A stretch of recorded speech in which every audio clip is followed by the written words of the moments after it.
On demande de résoudre l'inéquation suivante. Je m'excuse parce que c'est une inéquation. Vous voyez que il est marqué plus petit que 0. Alors je rappelle que le symbolisme suivant signifie plus petit que.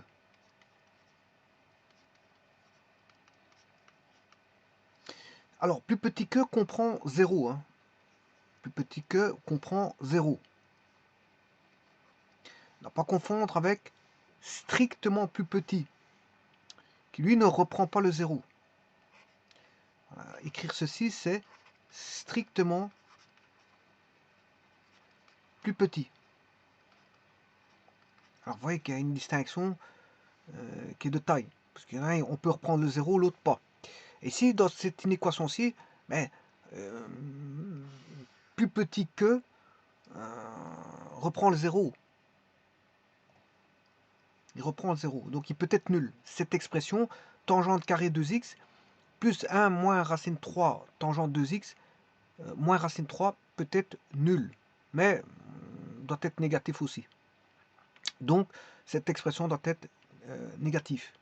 Quand est-ce que cette expression est négative? C'est la question. Quels sont les x pour lesquels les x incorporés dans l'expression rendent cette expression négative?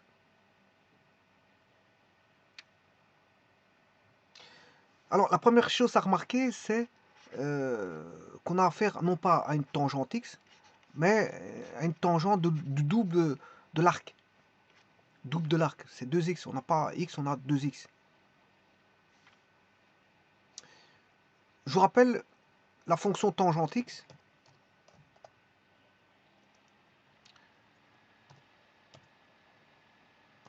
Le dessin, c'est la fonction suivante, bien sûr avec les asymptotes qui sont en pi demi plus qu'à pi. Parce qu'il n'y a pas d'image pour la tangente en pi demi. C'est normal. Parce qu'en fait, si vous prenez le cercle trigonométrique, de rayon 1 bien sûr, voici la tangente. Ça c'est la tangente. Contrairement à la cotangente qui se place, c'est une tangente, on va dire, sur le dessus, sur le haut. Donc la première en noir est la tangente et la seconde est la cotangente.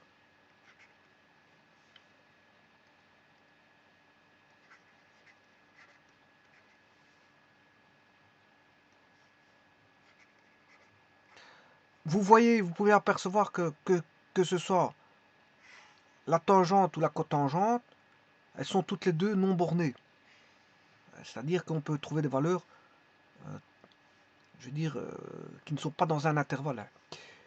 Ça c'est une chose. Et vous pouvez constater aussi que, bon, là on a l'axe des y, des x bien sûr, là l'axe des y et l'origine du repère que voici.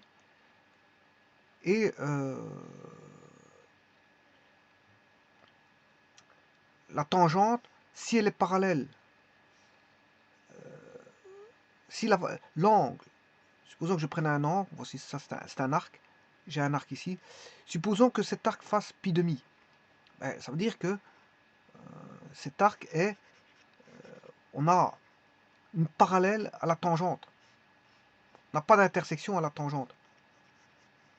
On aurait une ligne d'action ici, ligne d'action qui serait parallèle à la tangente, donc en pi demi, on n'a pas, si vous voulez, on n'a pas de valeur de tangente. Donc, x doit être différent de pi demi plus qu'à pi. Alors, on pourrait voir ça sous forme d'un rapport du sinus par le cosinus. Hein. Alors, quand est-ce que le cosinus s'annule? On n'aurait pas d'image quand le x vaudrait pi demi. Quand x vaudrait pi demi, ça veut dire que x doit être différent de pi demi. Hein. Plus qu'à pi. Là, on éviterait le 0 ici, et donc vous comprendrez qu'on n'a pas d'image. Bon, maintenant, le problème, c'est qu'on n'a pas tangente x. On a tangente 2x. Ça veut dire qu'il faut diviser le pi demi par 2. Donc ce sera pi sur 4 plus, et tous les cas pi demi. Comme la tangente n'a pas d'image en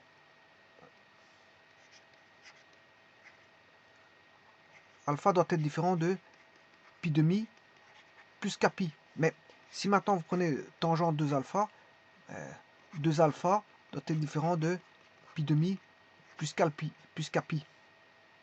Alors je dirais ici tangente psi. 2 alpha serait psi.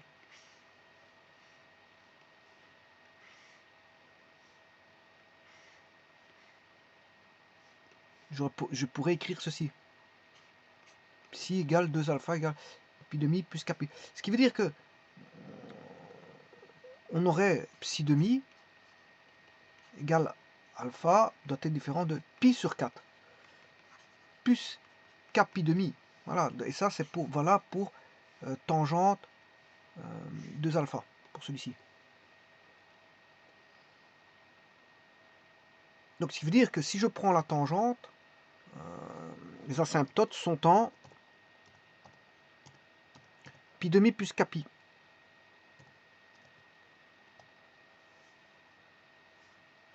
Je me suis trompé. Asymptote de f. Voilà, ils vous en ont donné une, mais là, toute une panoplie. Hein.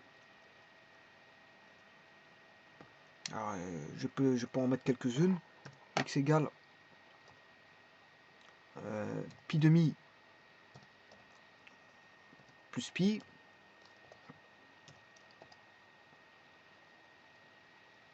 X égale pi demi moins pi. X égale pi demi plus 2 pi. X égale pi demi moins 2 pi. Et ainsi de suite. Voilà, et ainsi de suite. Maintenant,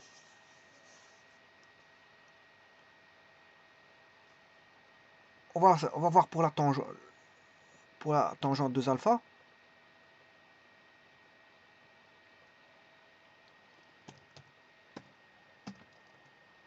Ah voici, donc vous voyez que tout s'est réduit, et c'est normal ici, les asymptotes sont en pi sur 4. Parce que tout a été réduit par 2.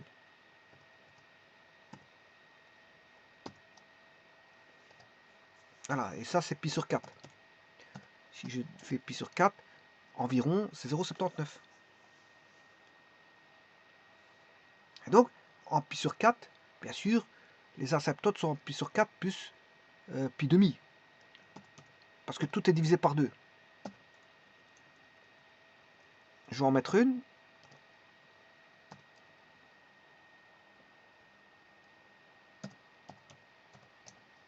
Et vous voyez que c'est plus pi demi ici, c'est k pi demi. Comme je vous ai dit ici, c'est plus k pi demi.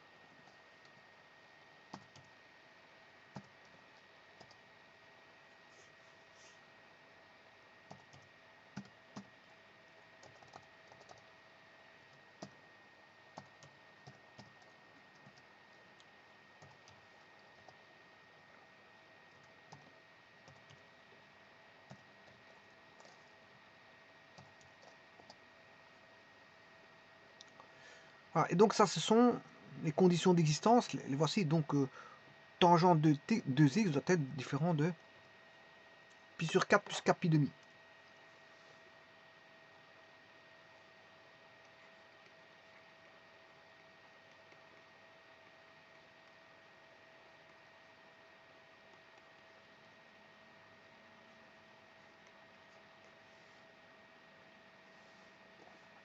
Bon, résolvons cette inéquation.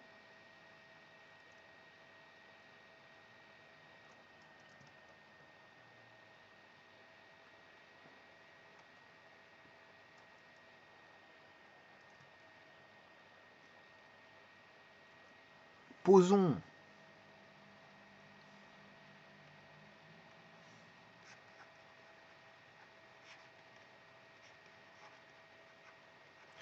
y égale tangente 2x, on aura y carré plus 1 moins racine 3y moins racine 3 doit être plus petit ou égal à 0.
Voilà les résultats. Calculés.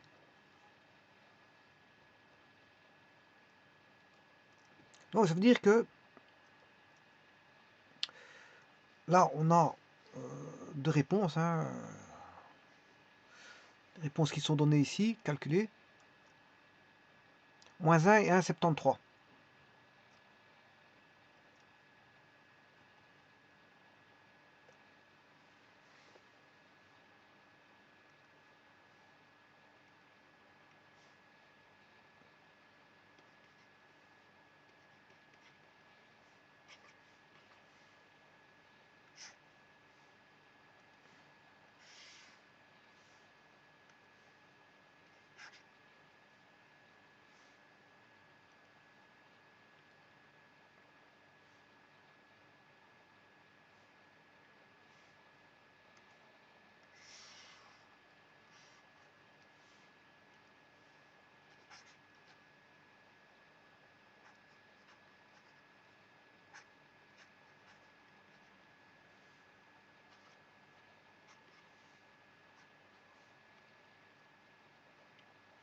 Mais sachant que y égale tangente 2 alpha. 2x. Donc ceci, bien sûr, c'est pas moins 1 et 1,73. Alors je vais vérifier bien sûr la courbe. La courbe, vous voyez, elle fait bien plus, moins, plus. Avec le point A, le point B, qui sont moins 1,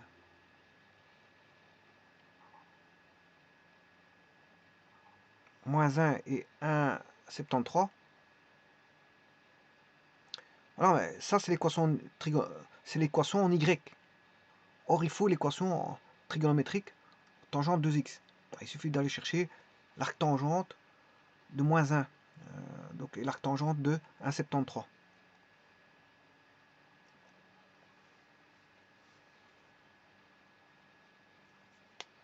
Alors, l'arc-tangente de moins 1, c'est moins 45. Moins pi sur 4.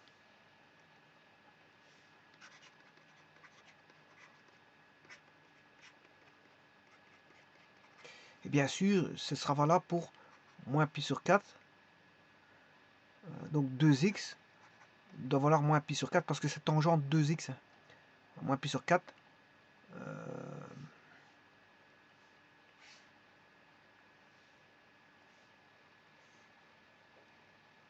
Plus pi.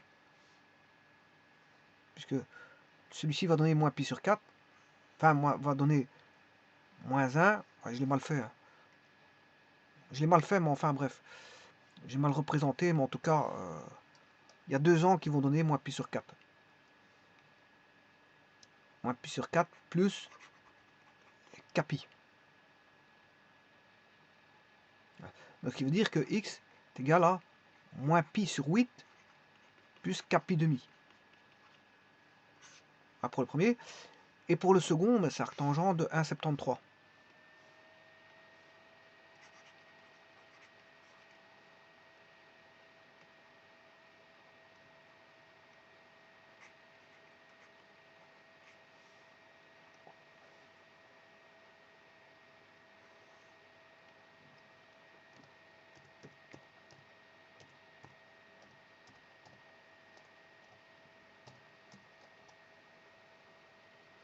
Voilà, ça fait 1,05 en radian.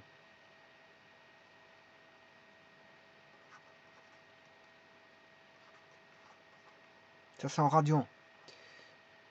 Plus, bien sûr, pi, c'est le même que l'autre, c'est plus pi. Donc, il faut diviser 1,05 radian plus pi demi. Alors, moins pi sur 8. Ça veut dire que là, on aura moins pi sur 8.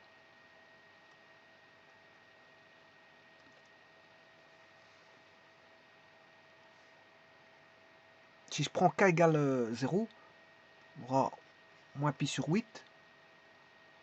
Là, ça va être nul.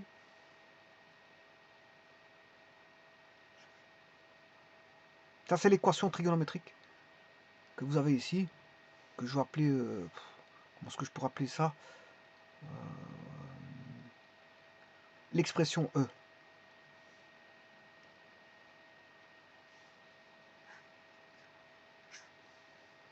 Alors, bien sûr, l'autre, c'est 1,05 divisé par 2.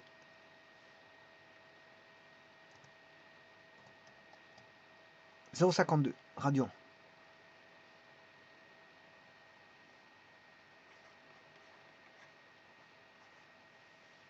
Alors, moins pi sur 8, ça fait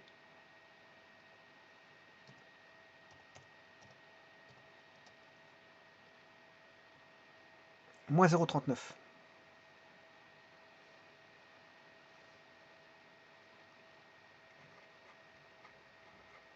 Moins 0,39. Donc, je vous ai dit que là, c'était positif, négatif et positif, sur un intervalle, bien sûr, donné. Hein.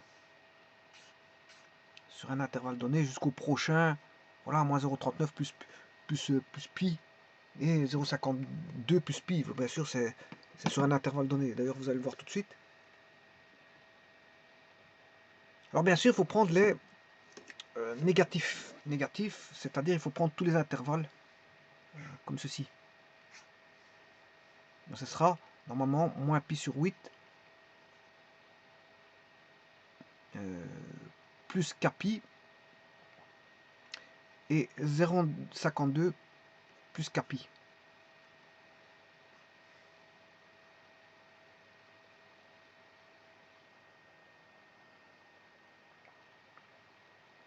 Alors, est-ce qu'on peut prendre le moins pi sur 8? Oui. Est-ce qu'on peut prendre le 0,52? Oui. Et donc, les solutions, c'est ceci. On va voir ça tout de suite.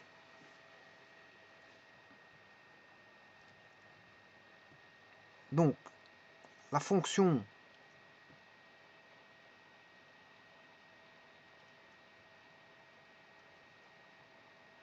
tangente carré x, je ne sais pas si je l'ai dessiné, non.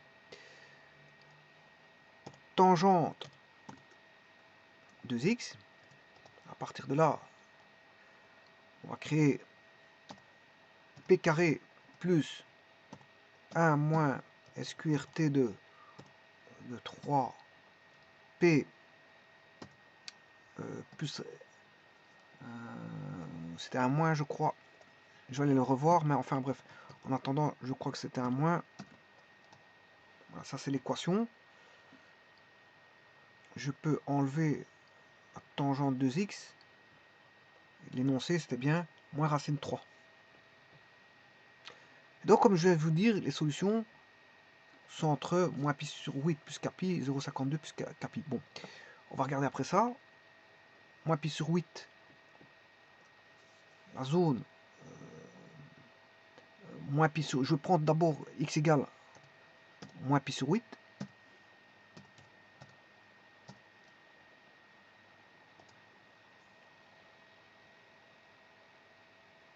X égale 0,52.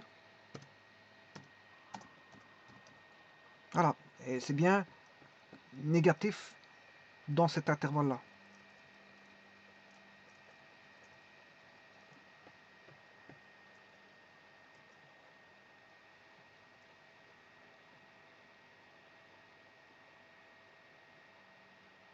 Donc vous voyez que dans cet intervalle-là, c'est négatif.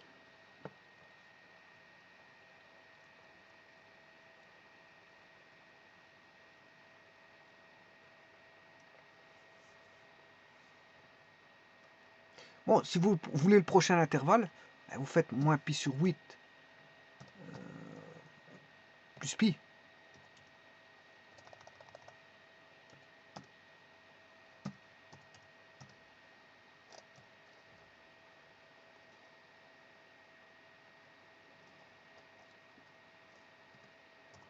Voilà, plus pi. Voilà. Et bien sûr, x égale 0,52 plus pi. Voilà. Et donc l'intervalle là, de k, l'intervalle ij bon, est négatif. L'intervalle kl est négatif. Bon, je vais mettre un intervalle négatif. X égale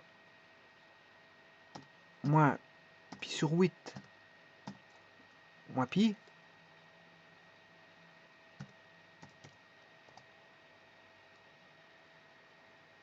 x égale 0,52 moins pi. Et donc cet intervalle mn, est négatif. Donc c'est tous des intervalles négatifs.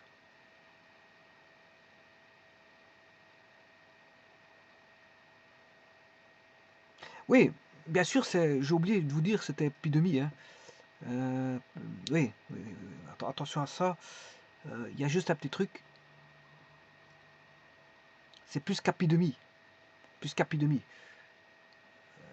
Voilà, donc là je me suis trompé parce que c'est plus qu'à pi demi. On va vite modifier ça parce que j'ai oublié de vous dire que c'était qu'à pi demi, mais je l'avais dit auparavant, mais ici je ne l'ai pas marqué. Donc c'est qu'à pi demi. Sinon, il va manquer une panoplie de solutions, bien sûr. Hein. Voilà, je vais maintenant à un intervalle x égale moins pi sur 8 plus pi demi. Voilà. X égale moins 0,52 plus pi demi. Voilà. Moins 0,52 plus moins pi sur 8.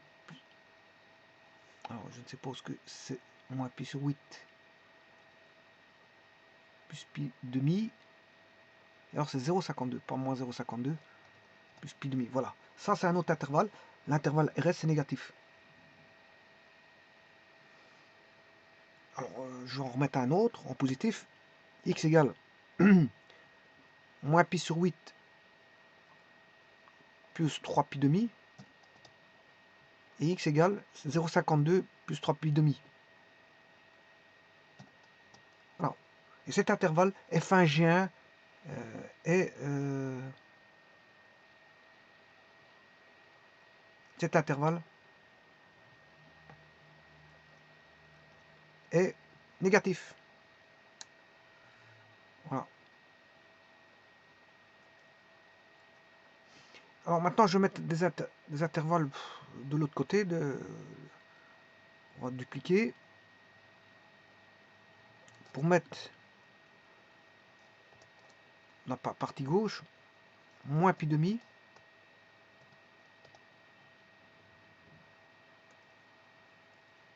Et 0,52 moins pi demi.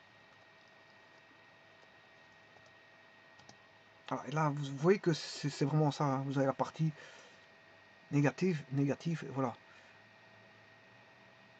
À chaque fois, donc je pourrais en mettre encore un autre. Un dernier, hein, bon, 3 pi demi.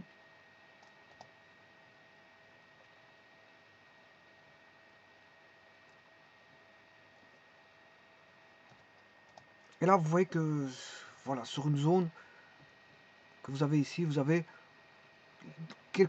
quelques intervalles. Alors, bon, on a une infinité d'intervalles, bien sûr, hein, qui sont de la forme que voici, moins pi sur 8 plus 4 pi demi. Donc la réponse, c'est